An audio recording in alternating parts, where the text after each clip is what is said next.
Hello guys, ఈ video చెప్పేది నేను స్పెషల్లీ ఫర్ ఫైనాన్షియల్ డిసిప్లిన్ లేని వాళ్ళకి. అలా అని చెప్పి నేనేదో వేరే వాళ్ళకి జ్ఞానం ఇస్తున్నాను కాదు. నేను ఫైనాన్షియల్ డిసిప్లిన్గా ఉంటా, సింగిల్ అప్పు లేకుండగా. కాబట్టి అలా ఉంటే ఎంత హ్యాపీగా ఉంటుందో లైఫ్, అది నాకు తెలుసు. బట్ మిగతా వాళ్ళు కూడా అలా ఉంటారని నేను ఆశిస్తున్నా.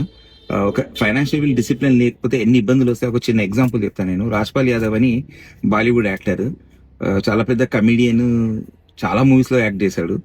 బట్ ఎస్టర్డే అతన్ని తిహార్ జైల్లో వేశారు 9 crore rupees cheque bounce case వల్ల. అంటే అంత పెద్దగా సంపాదించి అంత పెద్ద యాక్టర్ అయి ఉండి అతని లైఫ్ కూడా అలా స్పాయిల్ అయిపోయిందంటే just because of financial discipline లేకపోవడం వల్ల.